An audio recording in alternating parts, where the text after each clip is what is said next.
सारे पत्ते डाल देंगे के लिए। आज तो ताई जी का बेटा दीपक भी आ रखा है स्पेशली लंच करने के लिए। हेलो जी, प्रणाम। मैं हूँ ज्योति और विलेज कुकिंग की एक और नई सीरीज में आप सभी का फिर से स्वागत है। दिन के करीबन 11:30 बज गए हैं। इसी के साथ हम गढ़वाली लोग का हो गया है लंच बनाने का टाइम। आज के लंच में चावल बनने वाले हैं, साथ में बनने वाला है कई तरह की हरी पत्तियों का मिक्स साग। साग किस चीज़ का बनने वाला है ये आपको किचन गार्डन में जाके ही बताऊंगी। बाकी आज मौसम इन पहाड़ों में देखिए सुहावना सा बना हुआ है, धूप बादलों के पीछे छुपी हुई है और माहौल ना ठंडा ठंडा बना हुआ है। इसी के साथ ठंडी ठंडी हवाएं भी महसूस हो रही है।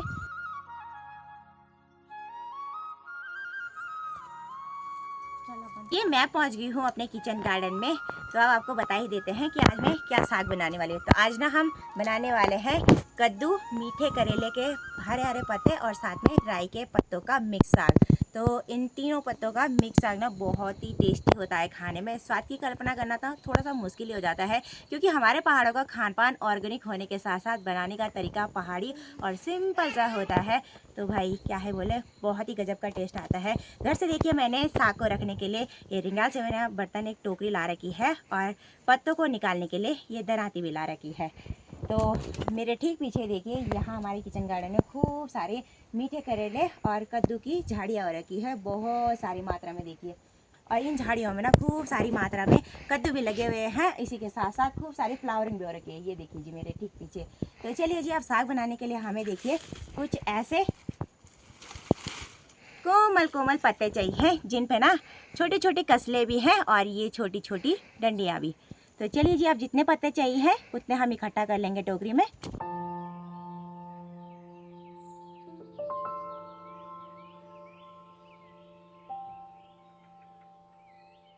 तो दोस्तों इस साल ना हमने काफ़ी सारे दिन ना इन पत्तों का हरा साग बना के खा लिया है। अब धीरे धीरे करके कद्दू का सीज़न जाने लग गया है, तो आज लास्ट बारी इन पत्तों का साग बना रही हूँ। बाकी यहाँ पे देखिए छोटे छोटे साइज का कोमल कोमल कद्दू भी लगा हुआ है, ये देखिए जी छोटा सा है। और आजकल ना इन कद्दू की सब्ज़ी बहुत टेस्टी होती है क्योंकि अब सीज़न भी जाने लग गया है और अब तो ठीक अगले साल ही ये कद्दू खाने को मिलेंगे भाई। तो भाई देखिए मैंने इतने सारे कोमल कोमल पत्ते निकाल लिए हैं। कद्दू के पत्ते मैंने 1 मुट्ठी के करीबन निकाल लिए हैं। अब निकालेंगे हम मीठे करेले के पत्ते। तो यहाँ पे देखिए इस झाड़ी पे खूब सारे कोमल कोमल मीठे करेले के पत्ते हो रहे हैं और हमारे पहाड़ों में ना इन पत्तों का सूखा साग भी बनाया जाता है, इसी के साथ चावल के साथ खाने के लिए भी। तो चलिए जी, अब इन पत्तों को भी कलेक्ट कर लेंगे।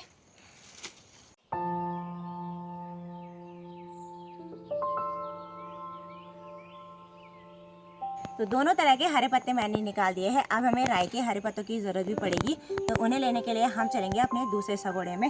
बाकी अभी यहाँ पास के किचन गार्डन में देखिए हम आ गए हैं हरी हरी मिर्चों को लेने के लिए। मैं इस हरे साग में इस्तेमाल करती हूँ हरे मिर्चों का। तो चलिए जी, अब जितनी मिर्चें चाहिए उतनी यहाँ से तोड़ लेंगे।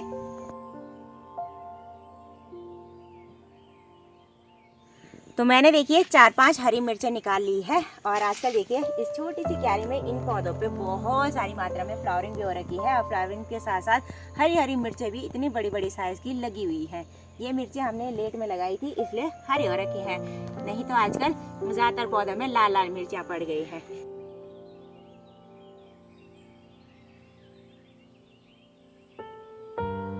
अब आ गई हूँ मैं घर के पास वाले सगड़े में और इस पूरे सगड़े में देखिए हमने ना बहुत सारी मात्रा में राई और पालक साथ में मूली भिगो रखी है और आजकल देखिए इस सगड़े में कितनी बड़ी बड़ी राई हो रखी है।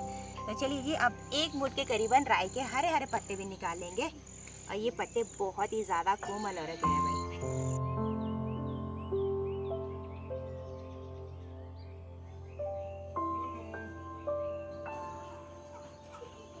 अब सारे तरह के पत्ते मैंने निकाल लिए हैं। ये देखिए राई की 1 मुट्ठी निकाली है। अब इन सारी सब्जी को लेकर चलते हैं घर में और बनाते हैं मिलकर। तो अब साग बनाने से पहले ना इन सारे तरह के पत्तों को अच्छे से धो लेंगे। किचन गार्डन में इन पत्तों में काफ़ी सारी धूल और मिट्टी जमी रहती है, तो वॉश करना भी बहुत ज़रूरी है।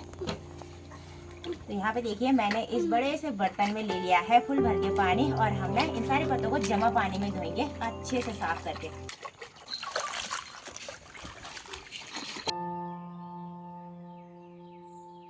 साग अच्छे तरह से धुल दिया है मैंने। और साग में डालने के लिए देखिए मैंने एक पूरी कलीना लहसुन की भी छिल रखी है। ये हमारे घर की लहसुन है, यानी कि पहाड़ी लहसुन। इसका टेस्ट गजब का आता है। बाकी हरी मिर्चों को भी काट लेंगे और लहसुन को भी। तो सबसे पहले हम सारे हरे पत्ते काटेंगे।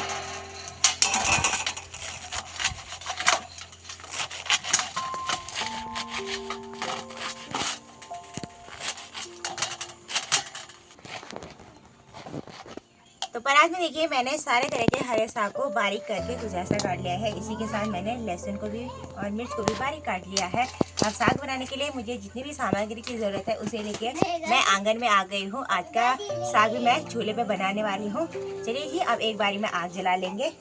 2 ही सेकेंड में चूल्हे में शानदार सी आग भी जल गई है। अब साग को बनाने के लिए मैं इस्तेमाल कर रही हूँ लोहे की कढ़ाई का। तो चलिए जी, अब कढ़ाई को चूल्हे पर चढ़ा देंगे। और इस कढ़ाई में बना हुआ साग ना बहुत ही स्वादिष्ट होता है खाने में। साथ ही साथ आयरन की भरपूर मात्रा होती है इस कढ़ाई में। अब साग को बनाने के लिए मैं इस्तेमाल कर रही हूँ सरसों के तेल का। तो चलिए जी, अब इस बड़े चम्मच से 2 बड़े चम्मच तेल डाल देंगे। 2 ही सेकंड में तेल बहुत तेज गर्म हो गया है। अब हम तड़का लगाएंगे इस हरे साग में सरसों के दाने का। तेल बहुत तेज गर्म हो रखा था, इसलिए सरसों के दाने जल्दी ही छटक गए हैं। अब कटी हुई लहसुन की कलियां और साथ में मिर्चें भी डाल देंगे। लहसुन की कलियां भी भूरे रंग की हो गई है। अब हम कटे हुए सारे हरे पत्ते डाल देंगे।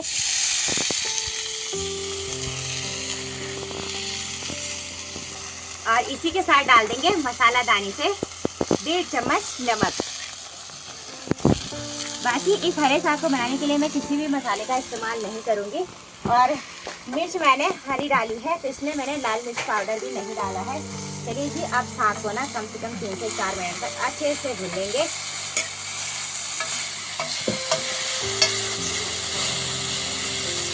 साग को मैंने अच्छे से भून लिया है 3 से 4 मिनट। अब ढक्कन डाल के इस साग को ना 2-3 मिनट तक ऐसे ही पका लेंगे। इन सारे हरे पत्तेदार सब्जियों में ना बहुत सारी मात्रा में पानी होता है, तो ये अपने ही पानी से बॉइल्ड हो जाएगा। तो चलिए जी, मैंने ढक्कन भी डाल दिया है। तो जब तक चूल्हे में साग अच्छे से भून के तैयार होता है, तब तक ना हम साग में गाढ़ापन लाने के लिए चावल का घोल बना लेंगे। इस कटोरी में देखिए मैंने आधे घंटे पहले 1 मुट्ठी के करीबन चावल भिगोने डाल दिए थे। भिगोए चावल आसानी से पिस जाते हैं सिलबट्टे में। वैसे तो हमारे पहाड़ों में आटा और चावल दोनों का घोल डलता है साग में गाढ़ापन लाने के लिए। जो ये हरे पत्ते का साग होता है ना, थोड़ा सा पतला होता है, तो हम लोग इसी घोल का इस्तेमाल करते हैं। वैसे तो बेसन भी डाल सकते हैं, लेकिन हम लोग ज़्यादातर ऐसे ही घोल बनाते हैं घर पे बना हुआ। तो घोल बनाने के लिए मैं इस्तेमाल कर रही हूँ सिलबट्टे का।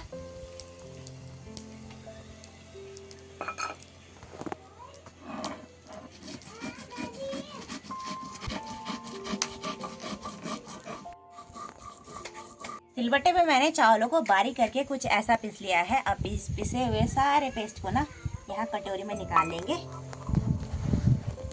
तो अभी साग को भूनते हुए ना 3-4 मिनट हो गए हैं। अब एक बार ढक्कन हटाकर चेक कर लेंगे। यहाँ पे देखिए साग अच्छे से भून चुका है। अब डाल देंगे साग को पकाने के लिए कढ़ाई में पानी। तो पानी डाल देखिए मैंने इस बाल्टी में 1 लीटर ले रखा है, तो हम डाल देंगे आधा लीटर के करीबन, क्योंकि इस साग को मैं बना रही हूँ चावल के साथ खाने के लिए।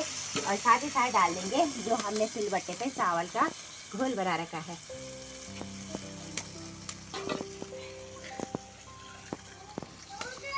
सारी चीज़ों को अच्छे से मिक्स कर लेंगे।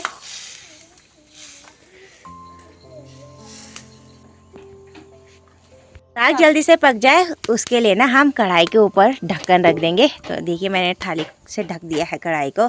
अब लकड़ियों की तेज आंच पे 5 से 10 मिनट तक इस साग को यहाँ चूल्हे पे पकने के लिए छोड़ देंगे। साग को चूल्हे पे पकते हुए करीबन 10 से 15 मिनट हो गए हैं। अब एक बार ढक्कन हटा के चेक कर लेते हैं बना कि नहीं।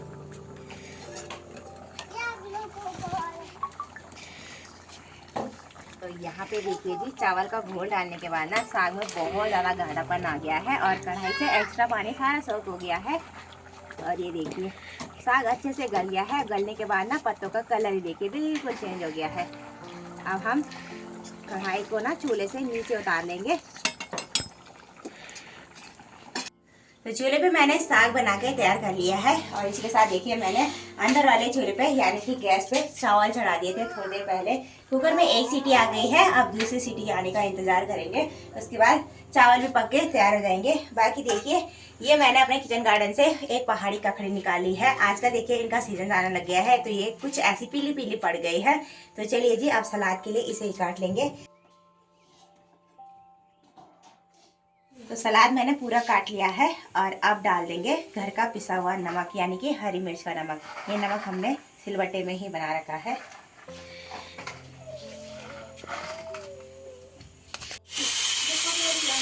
फाइनली हो गया है सारी चीज़ें बनके तैयार और चावल का कुकर देखिए मैंने नीचे से उतार लिया है। और अभी देखिए सभी आ गए हैं लंच करने के लिए। आज तो ताई जी का बेटा दीपक भी आ रखा है स्पेशली लंच करने के लिए। आज हमारा प्रांशु भी। हेलो प्रांशु, इधर देखो, इधर इधर आ जाओ यार, आ जाओ खाना खाने।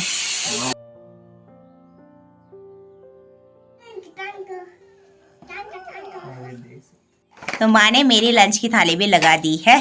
तो आज के लंच में देखिए मैंने बनाए हैं चावल, इसी के साथ मैंने बनाया है हरा साग और इसी के साथ सलाद काटा है काकड़ी प्याज और मिर्च का। तो देखिए जी भाई और ने तो शुरू कर दिया है लंच करना और माँ तो परोसने पे लगी है। माँ सबसे लास्ट में खाएगी है ना।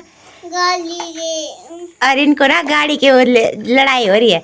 अभी बैठ पहले खाना खा ले प्रियांशु और तब दूंगी, बुआ देगी गाड़ी। हाँ मैं टेस्टी टेस्टी लंच का आनंद ले लेते हैं सभी के साथ बैठ के।